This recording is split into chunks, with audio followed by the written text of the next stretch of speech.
नहमदुहु व नुसल्ली व नुसल्लिमु अला सय्यिदिना व मौलाना मुहम्मदिन रसूलिहिन नबिय्यिल अमीनिन मकीनिन हमीदिन करीमिर रऊफिर रहीम। अम्मा बाद फ़अऊज़ु बिल्लाहि मिनश शैतानिर रजीम। बिस्मिल्लाहिर रहमानिर रहीम। मुअज़्ज़ज़ नाज़रीन सामीन गिरामी, अल्लाह रब्बुल इज़्ज़त के फ़ज़ल व करम और हज़ूर मदनी ताजदार सल्लल्लाहु अलैहि वसल्लम के तवस्सुल से आज मेरा मौजू है कुरान से शिफा मोमिनों और ईमान वालों को मिलती है। शिफा के लिए जब भी इंसान बीमार होता है तो उसके लिए हज़ूर सल्लल्लाहु अलैहि वसल्लम की सबसे पहले आप हदीस शरीफ सुनिए। अज़हिबिल बअस रब्बन नास वश्फि अंत शाफ़ि ला शिफ़ा इल्ला शिफ़ाउका ला युगादिरु सक़मा। मुस्लिम शरीफ। तर्जमा सुनिए। ऐ लोगों के परवरदिगार, इस तकलीफ़ को दूर फरमा और शिफा अता फरमा। आप ही शिफा देते हैं। आपकी शिफा वो शिफा है जो कोई बीमारी नहीं लाती। इसका मतलब ये हुआ कि जो काम भी है वो अल्लाह तबारक व तआला के हाथ में है। अगर इंसान दवाई भी ले तो उससे ना भी आराम आए तो हम क्या कर सकते हैं, क्योंकि एक मैं शेर बोलती हूँ, जहर में भी तेरी कुदरत मौजूद है, गर न हो मर्जी तेरी तरियाक भी बेसूद है। इसलिए हमें इस बात पे गौर करना चाहिए कि शिफा के लिए डायरेक्ट हम डॉक्टर साहब के पास चले जाते हैं। देखिए 80% बीमारियां जो हैं वो रूहानी हैं और 20% बीमारियां जो हैं वो जिस्मानी हैं। इसका मतलब ये हुआ कि सबसे पहले हमें अल्लाह तबारक व तआला के पाक कुरान को पढ़ना चाहिए और उससे हमें अल्लाह ताला से दुआ मांगनी चाहिए कि अल्लाह हमें पाक कुरान के सदका से शिफा अता फरमा। और फिर हमें किसी सालिहीन के पास भी जाना चाहिए, उससे भी दुआ करवानी चाहिए और फिर अपनी हाजत के लिए सदका व खैरात देनी चाहिए। उसके बाद हमें डॉक्टर के पास जाना चाहिए। अल्लाह तबारक व तआला अगर हमारी जिस्मानी बीमारी है तब भी, अगर रूहानी है तब भी अल्लाह ताला हमें शिफा अता फरमाए। जब हम डॉक्टर के पास जाते हैं तो वो भी तो यही लिखता है, होगा शाफी, वो भी यही लफ्ज़ लिखता है। वो कहता है वो दवाई देता है लेकिन असर जो है वो मेरी अल्लाह बादशाह ने डालना है। अल्लाह ताला फरमाता है मेरा पाक कुरान वो है जो मोमिनों को शिफा देता है। और अगर इससे जो कुरान पाक से रूगर्दानी करते हैं, जिनका यकीन नहीं है, उनको शिफा नहीं होती। कुरान पाक उनको फैज़ देता है जो नबी पाक सल्लल्लाहु अलैहि वसल्लम माल के कुरान से मोहब्बत करते हैं और कुरान पाक से मोहब्बत करते हैं और वो अकीदत से मोहब्बत से पढ़ते हैं, ईमान रखते हैं, उनको शिफा देता है। आइए देखते हैं सूरत तौबा की 15 आयत मुक़द्दस में अल्लाह ताला हमें क्या फरमा रहा है। अल्लाह ताला फरमाता है व यशफी सुदूरा कौमिन मुमिनीन व युज़िब गैज़ा क़ुलूबिहिम। तर्जुमा, ईमान वालों का जी ठंडा करेगा और इनके दिलों की घुटन को दूर करेगा। कौन? कुरान पाक। अगली आयत मुक़द्दस सुनिए। सूरत यूनुस 57 आयत मुक़द्दस में अल्लाह तबारक व तआला हमें ये मैसेज रहा है, या अय्युहन नासु क़द जाअतकुम मौइज़तुम मिर रब्बिकुम व शिफ़ाउन लिमा फ़िस सुदूर व हुदन व रहमतुल लिल मुमिनीन। ऐ लोगो, तुम्हारे पास तुम्हारे रब की तरफ से नसीहत आई, यानी कुरान पाक आया, और दिलों की सेहत और हदायत और रहमत ईमान वालों के लिए। यानी इससे दिलों को सुकून भी मिलता है, सेहत भी मिलती है और हमें हदायत भी मिलती है कुरान पाक से। उससे अगली सूरत में अल्लाह ताला फरमा रहा है कि मैंने आपके लिए एक और जरिया भी बना दिया है। वो है सूरत नहल की 69 आयत मुक़द्दस।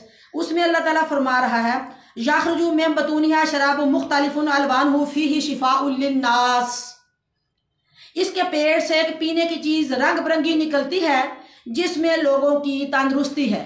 अल्लाह ने हमारे लिए जरिया बनाया शहद की मक्खी को, जिसकी जबिलत में ये बात रख दी है कि पैदा होते ही हमारे इंसान के बच्चे जो होते हैं वो रोते हैं और अपनी अक्ल शऊर जब उनको 2-2.5 साल के बाद आता है, बोलते हैं, फिर वो बात को समझते हैं, उनकी फितरत वो अपना अंगूठा चूसते हैं। लेकिन अल्लाह ताला ने इसकी जबिलत में रखा है, ये पैदा होते ही शहद की मक्खी जो है वो अल्लाह तबारक व तआला के प्यारे महबूब मुस्तफ़ा पर दुरूद व सलाम भेजती है और उसकी ये फितरत में शामिल है। जब वो उड़ती है, फिरती है, खाती है, वापस आती है, जाती है, फूलों के पास जाती है, जहाँ जो वो हम वक्त दुरूद व सलाम पढ़ती है। जब वो पढ़ती है उसके पेड़ से जो मशरूब हमें मिलता है, उसके पेड़ से खारिज शुदा जो शहद मिलता है, वो इंसानों के लिए शिफा है।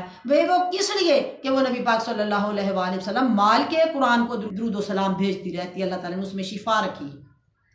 इसके अलावा अल्लाह ताला बनी इसराइल की 82 आयत मुक़द्दस में भी फरमा रहा है, व नुनज़्ज़िलु मिनल कुरान मा हुवा शिफ़ाउन व रहमतुल लिल मुमिनीन व ला यज़िदु ज़ालिमीना इल्ला ख़सारा। और हम कुरान में उतारते हैं वो चीज़ जो ईमान वालों के लिए शिफा और रहमत है, और जालिमों को नुकसान ही बढ़ता है। अगर कोई मुसलमान ही नहीं है वो पढ़ता रहे, उसका नुकसान होगा, क्योंकि वो इससे फ़ायदा लेना चाह रहा है, ईमान उसका है नहीं। अल्लाह ताला सूरत शूरा की 80 आयत मुकद्दस में फरमा रहा है, अल्लाज़ी खलक़नी फ़हुवा यहदीन वल्लज़ी हुवा युतिमुनी व यस्क़ीन व इज़ा मरिदतु फ़हुवा यशफ़ीन। वो जिसने मुझे पैदा किया तो मुझे राह देगा, और मुझे खिलाता है और मुझे पिलाता है, और जब मैं बीमार होता हूँ तो मुझे वो शिफा देता है।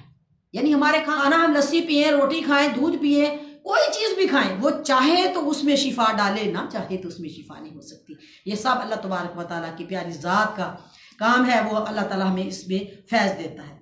इसी तरह अल्लाह ताला सूरत हामीम सजदा 44 आयत मुकद्दस में रब फरमा रहा है, कुल हुवा लिल्लज़ीना आमनु हुदन व शिफा।